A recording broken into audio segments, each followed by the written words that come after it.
four core competencies. And these four competencies is leading the teams, communication, situation monitoring, and mutual support. So the whole TeamSTEPPS is based on this. Now, one of our values in our strategic, in our vision and mission is teamwork.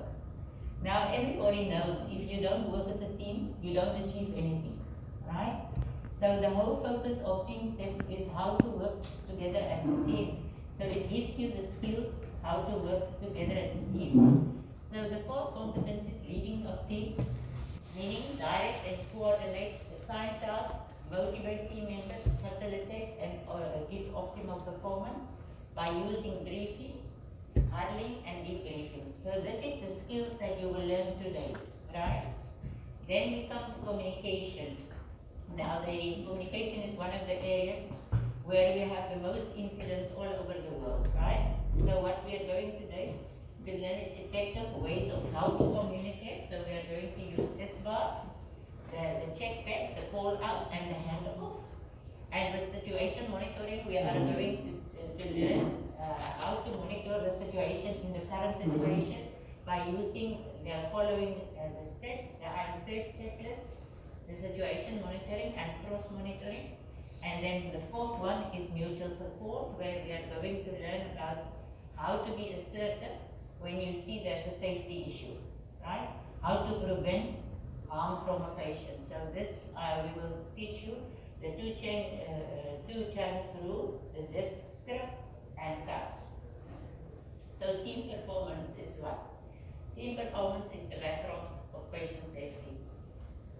No team performance, no cohesion, no continuity of care, no safety in care, meaning no culture of safety. Okay, so this is one of the tools that we use to teach in the hospitals, to learn people so that they can practice safely and that culture of safety can be enhanced. So what defines a team? A team is a different from a group. A group can achieve a goal through independent, meaning everyone work his own thing and then we can achieve the goal. That's usually like a project.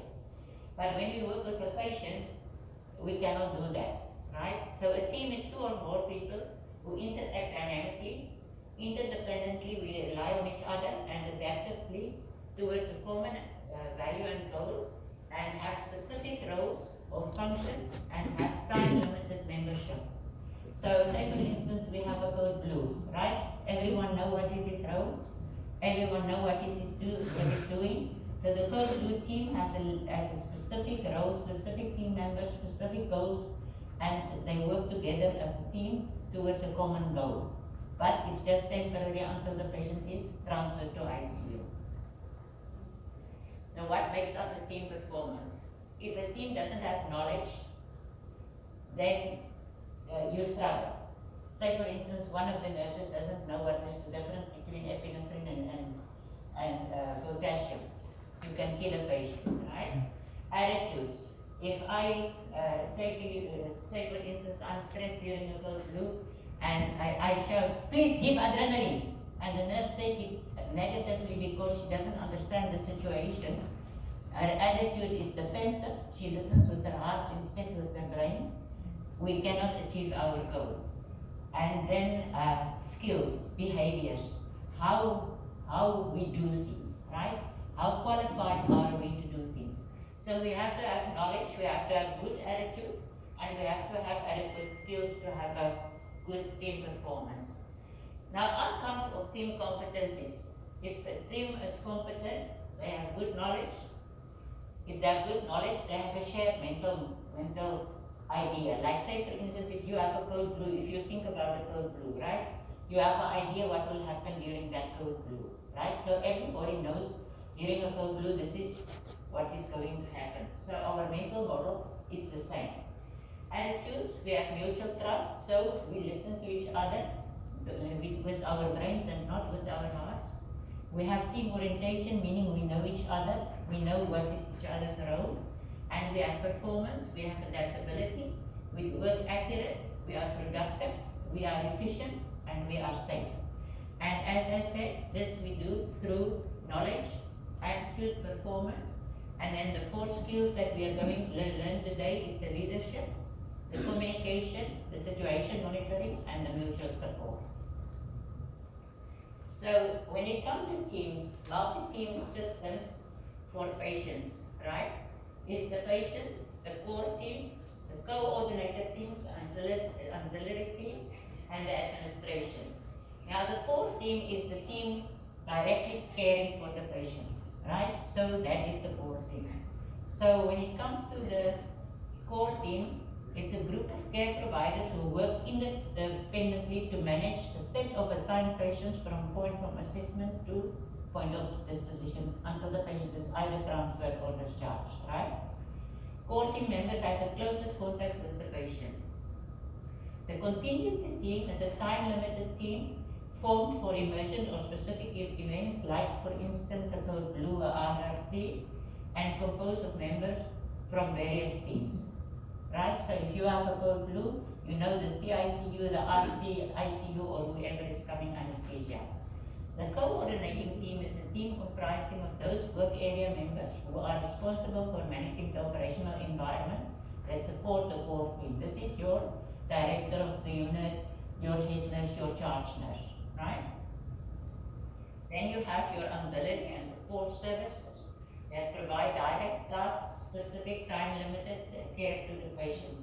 Support services provide indirect services, focused tasks which help to facilitate the optimal health care. This is your patient educators, your patient affair people, your people that address the complaints, our security people.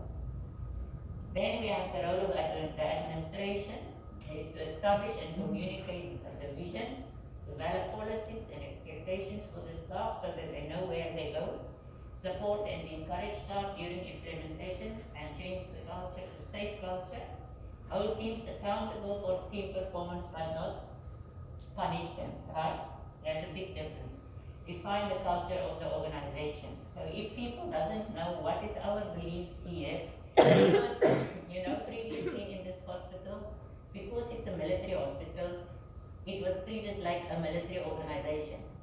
If I said step, right, left, stop. If you don't do it, you have to do PT, right? You are punished. Now previously, this is how the hospital was run, because before the culture of safety was introduced about like 7 years ago here, this was our behavior, and it became our culture. So to get rid of that culture will take time, and it wasn't only here, it's also with the religion also, right? Our Christian religion as well as the Muslim religion, if you do wrong, you are punished, right?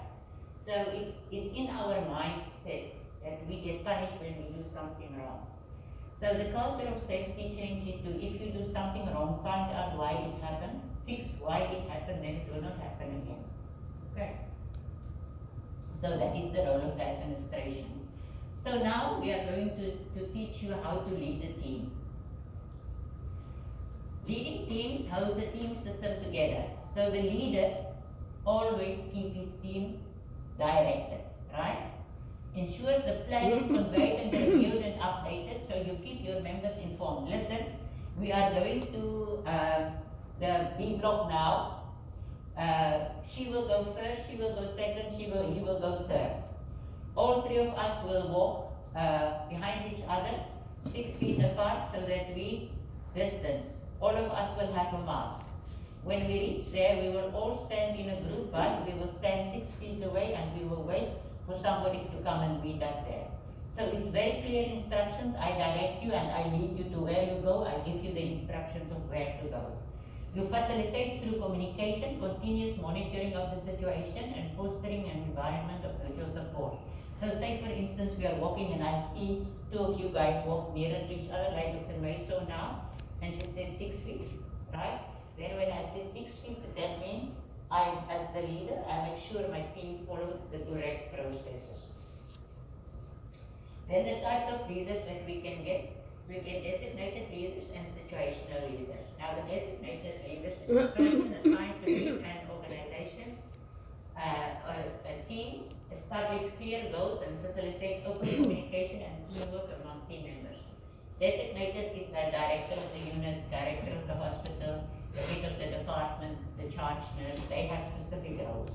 Then you have situational leaders, where any team member who has the skills to manage the situation at hand are the leader.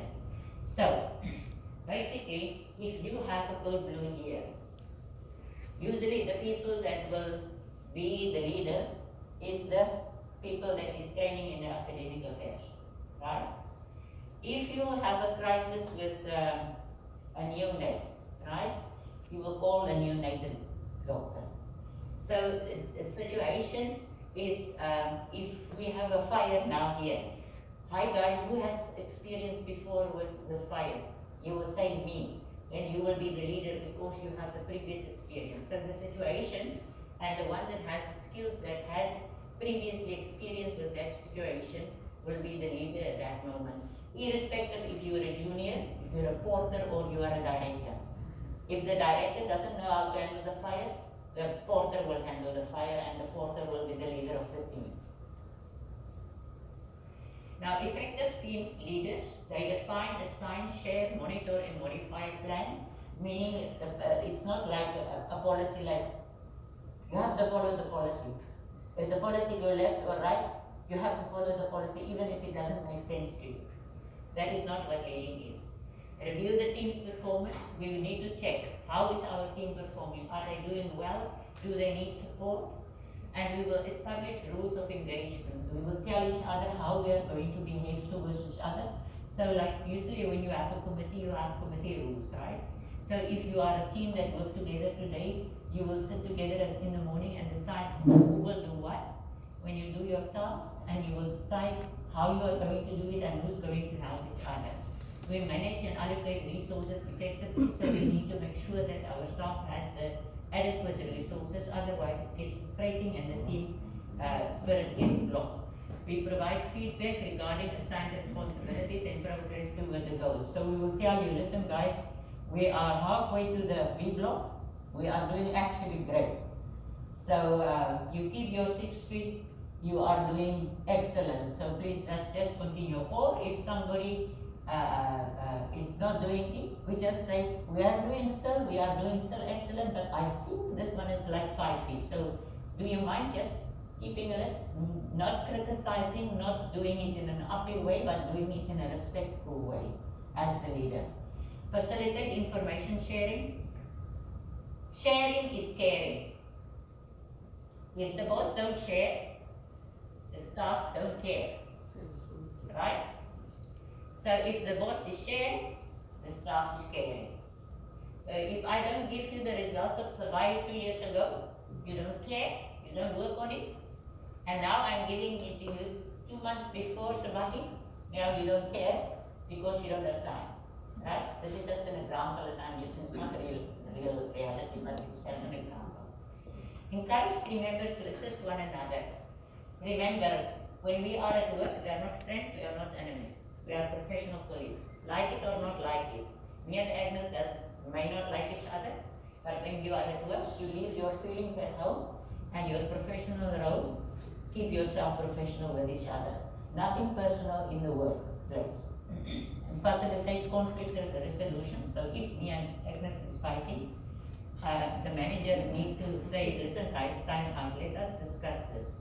Let us sit like adults and let us discuss and see how we can resolve this so that it doesn't impact on the team. Model effective teamwork. So if I'm the team leader, I need to practice what I preach. Now, we said we need as a leader to plan. So what does a plan mean? When developing a plan, the team leaders should consider time, people, equipment, information. These 4 things needs to be planned on. Otherwise, your task will fail. So assigning tasks and responsibilities, you need to determine the task, the roles to be assigned, who to assign it to, right? And they must be filled and allocated with appropriate tasks for appropriate people. And you have to communicate clearly. I cannot say go to the door. I have to say go to the door next to this door on the left side. So your instructions your task should be very clear. And you need to request feedback. Do you understand what I'm saying? I'm one of those people I cannot explain to you. If I explain to you to go from here to the ballot, you will end up in Makkah. Because I cannot explain, and it's my weakness. And you know, if I have to explain to somebody, I get agitated because I feel frustrated because I can't get the message over. But the point is, I know my own weakness. So usually, what I will do, I will say, listen, it's not you, it's me. So let me show you. Okay, because I can show you, but I cannot explain to you.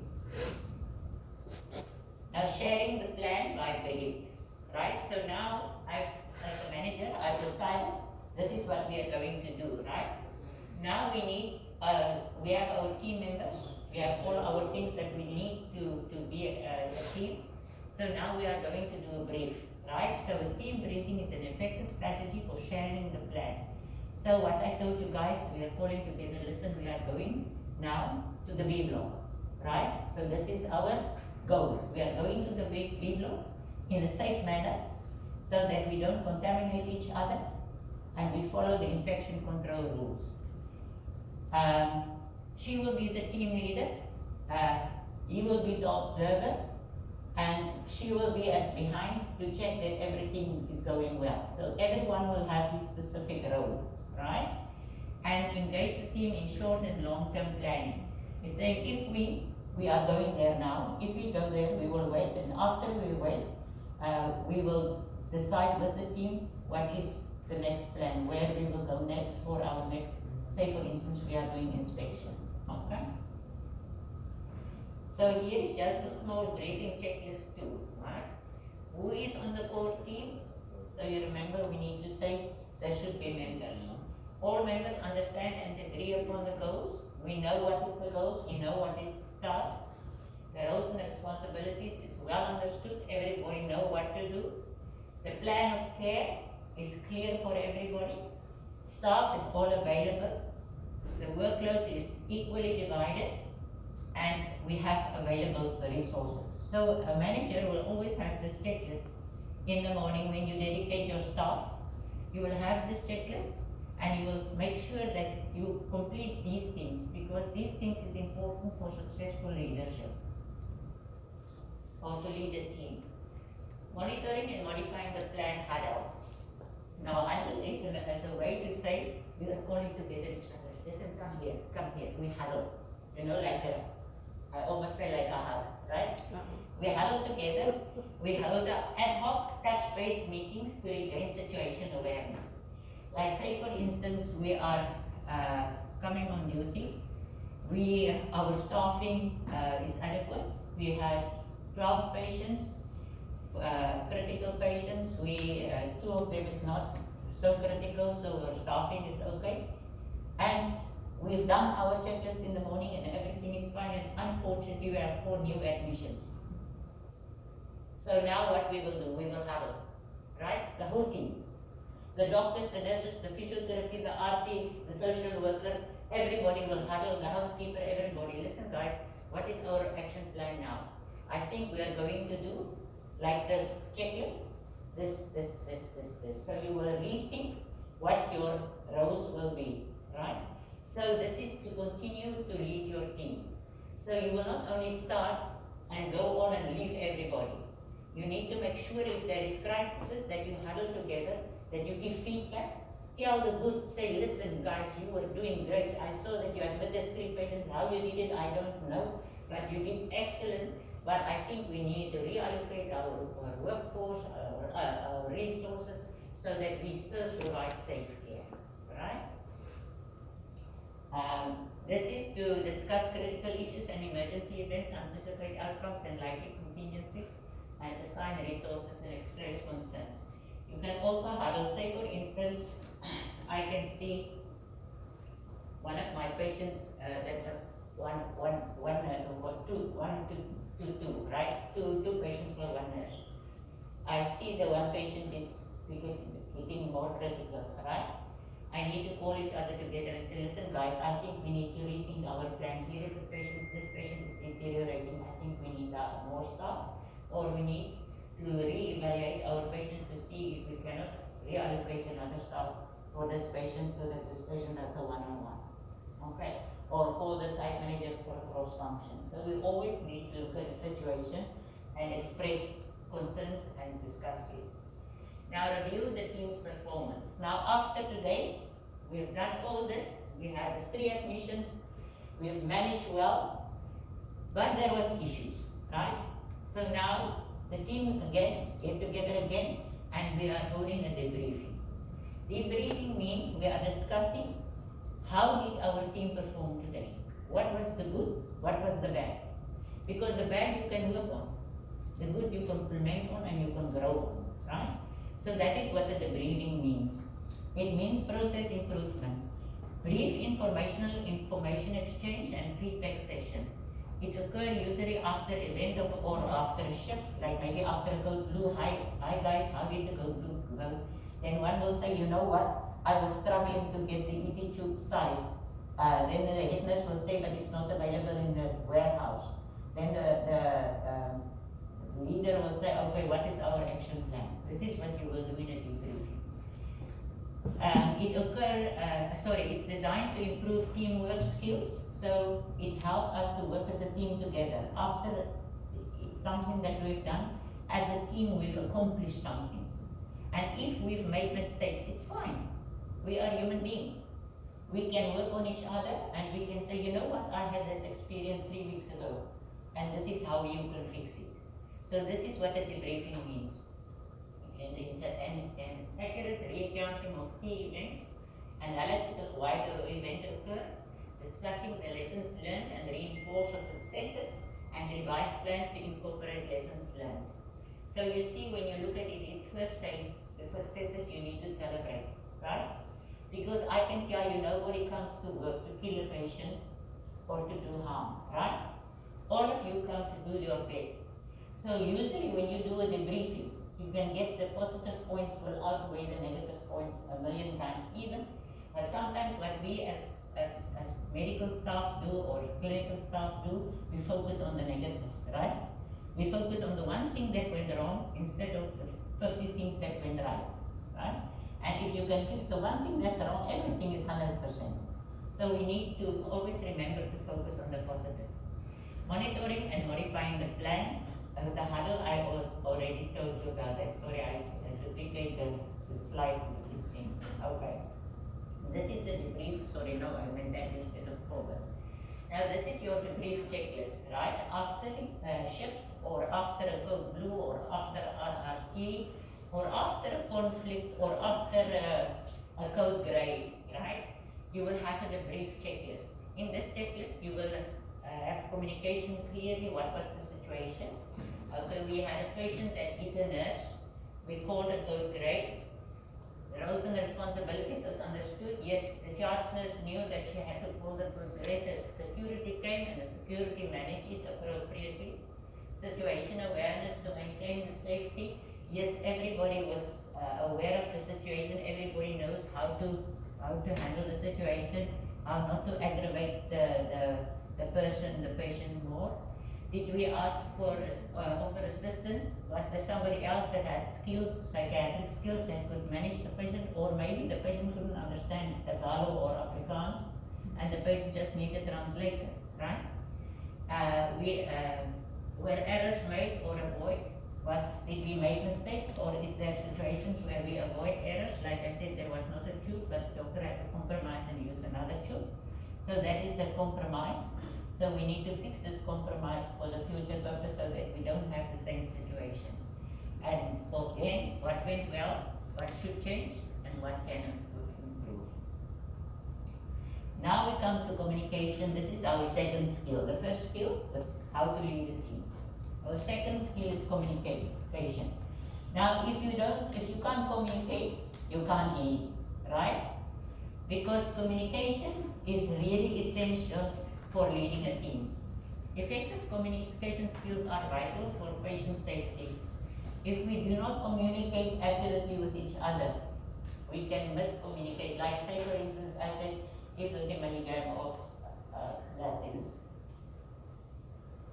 Did you hear what I said? 30 or 50? You understand? So communication is very important for patient safety. Enable team members to effectively rely on information, right? So if you communicate accurately and you have clear communication, people know that they can rely on the information that you give them. And the mode by which TeamSTEPPS strategies and tools are executed is one of the things that I'm going to show you today is the methodology that we use to have clear communication. Now here is just in 2005, I think a study was done in 1995 to 2005, a retrospective study by Joint Commission. And they look at the errors, the medical errors that occur. And you can see here, right, if you look there, communication was the highest, right? So the majority, and even here in our hospital, the majority of the incidents, if you really do a root cause analysis, you will find out that communication is 90% of the time the reason why it happened. Like for instance, I didn't give the patient medication. Why didn't I give the medication? Because the medication wasn't in the crash cart. Why was the medication not in the crash cart? Because the pharmacy didn't issue it. Why didn't the pharmacy issue it? Because it wasn't in the warehouse. Why was it not in the warehouse? Because the supplies ordered it, but it didn't arrive yet from overseas.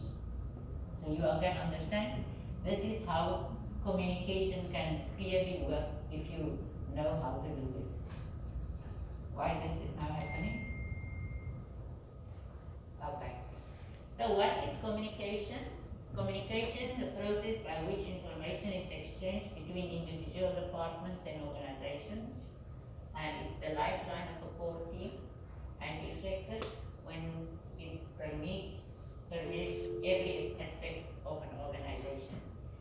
Meaning, if I give you a message, you need to tell me that you understood the message to close the loop.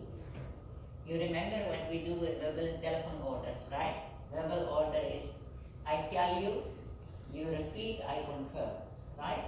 So we close the loop. So effective communication is complete, meaning you give all the relevant information. And this is also one of my weaknesses. I will talk and then I will think that you know what I'm saying and I will stop halfway, which is very bad. Then it must be clear. It must be clear and concise. Agnes, if you don't mind,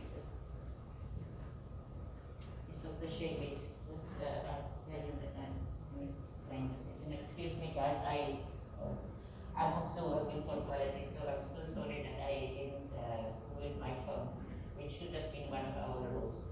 So, clear communication, convey information that is plainly understood, right? So don't make it difficult like me explaining to you to go to the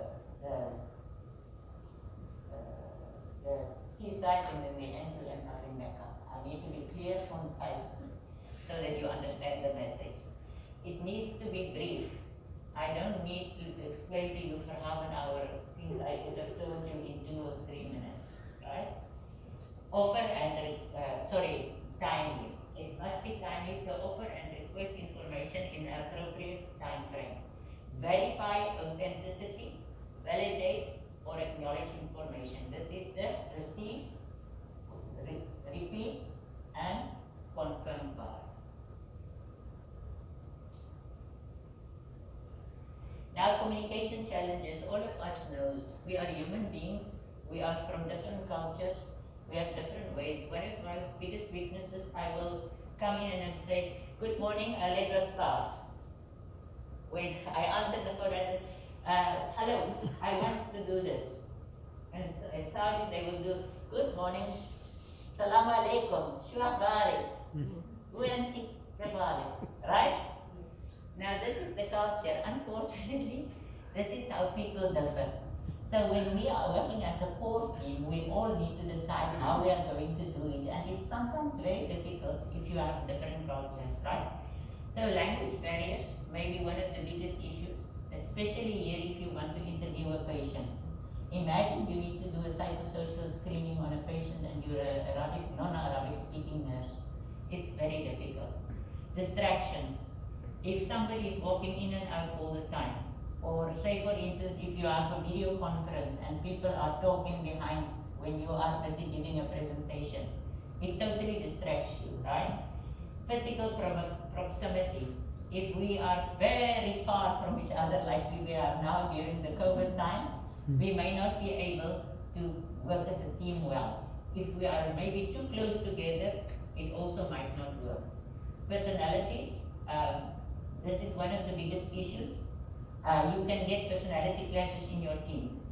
And you can get personality clashes where you have to replace that team member, where the two people just doesn't gel, right? And it doesn't mean that person is a bad person. It's just the two personalities just clash. And you will never get your task done as long as these two personalities clash. So it's better to replace one team member or both team members with personalities that work well with the other team members. Workload, if you if you overload your people, right? If you overload it, you cannot communicate well. If you verify communication, varying communication styles, like I can say, the first time when somebody told me like this, here in Saudi, I was so shocked, right? Because this in South Africa is a very bad word. Here it's the digga, hamsa the digga, right? So if you don't communicate clearly and the same way and everybody understood, because like I can say, right? This is very offensive. So in South Africa, we have the saying, if you are thankful, you know what, you should kiss my feet. Here it's very offensive if you do it. So if we don't understand communication styles and communication ways and cultural differences, we can have very difficult communication challenges. Conflict, if you have conflict, you cannot communicate because nobody hears when you are angry, right? You cannot listen when you are angry. When you are angry, you just want to talk. Lack of information and verification. If we don't have enough information and we don't have clear information, we cannot communicate. And shift changes is one of the biggest areas where we have problems because the patient goes from one person to another person. So that is one of the times when a lot of communication challenges happen and there is a lot of things that can go wrong. Now I'm going to teach you the strategies of how to communicate information properly. Now in the TeamSTEPPS, they are using situational background, but here we use what you call S-bar, right? Here in our hospital, we call it ISBAR, right? Because we added a mnemonic in front, identification, right? So S-bar stands for situation. You look at the situation, the background, the assessment, and the recommendations. We use identify the patient and yourself, the situation, the background, the assessment, and the recommendation. Then we are going to talk about call up, we are going to talk about call back, and we are going to talk about hang off, right? Now the nurses, when you ask them how do you do handover? ISBAR, right? What is ISBAR? ISBAR is a handover tool. ISBAR is not a tool. ISBAR is a method to communicate, right? So ISBAR tool is just a method to communicate. It's not a tool. We made an ISBAR format for us to clearly communicate. So it's a tool that we use to clearly communicate, but there's no such thing as an ISBAR tool, right? The call out is usually when you say code blue, code red. You know, this kind of things is when you call out when you see emergencies. RRT, right? This is a call out. Check back is confirmed, right? Check back if you receive the message correct. Hand off is when you hand off patient from one to another. So now when we come to the ISBAR, as I said, we do the identification, who is the patient and the carer, the situation, what is going on with the patient, the background, what is the clinical background and the context of the patient, the assessment, what do I think the problem is, and the recommendation, what would I recommend. Like for instance, I call the doctor at night. I said, Doctor, this is Karin Ace. I'm a medical nurse. I have patient Muhammad of the Harani medical number like this and this. The patient's situation is, the patient is admitted yesterday. The patient has hypertension and the patient was admitted for fever and headache. I've assessed the patient is complaining of severe headache, the patient has a high temperature, the temperature is 38.9. I recommend that we give the patient paracetamol 1 gram IVI. This is my suggestion. Now I'm not the doctor, I'm the nurse, but my clinical knowledge says this is what helps. I can tell the doctor in my recommendations I've already gave the patient a sponge bath. I've already put less blankets on and nothing is helping. So my next step, I think we need to give medication, and I think maybe you need to come and see if you should not do a blood culture, right? So that doesn't mean that the nurse is prescribing for the doctor. She's just recommending what she thinks as a professional person, what is necessary. So you can see it's not a tool, it's a way of communicating information. Call out is a strategy to use to communicate important or critical information, and when do we use to do it? Usually during a code blue. Give adrenaline, right? 1 gram. The nurse will say, 1 gram adrenaline? Doctor will say yes, right? Doctor will say, give KCL, right? The nurse will confirm. The doctor will say, ABG. The RT will say, ABG done. This is the ABG results. Okay, this is call out, right?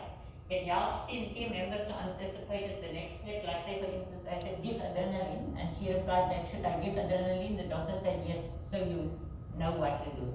And it directs responsibility to a specific individual. So I will, in a code blue situation, usually you know the ICU nurse is the nurse that gives the medication. So you will say, ICU nurse, please give. So it's a clear communication methodology, right? A call out. Now check back is the close the loop. So I will say, can you please go to the pharmacy and get me paracetamol 1 gram 10 tablets? Then you will tell me back. Shall I go to are you saying that I should go to the pharmacy now to go and get 10 tablets of 1 gram paracetamol? Then I will say yes. So the message is clearly understood. But I will say, go to the pharmacy, get 10 tablets of 1 gram paracetamol. I didn't say when. So she decided for us it's not important, I will go this afternoon. Now it's time for my patient to get paracetamol, multi-paracetamol, because the communication methodology was wrong, because I did not close the loop. Now hand off. Hand off is hand over, right? It's the transfer of information during a transition in care across the continuum, and includes an opportunity to ask questions, clarify, and confirm.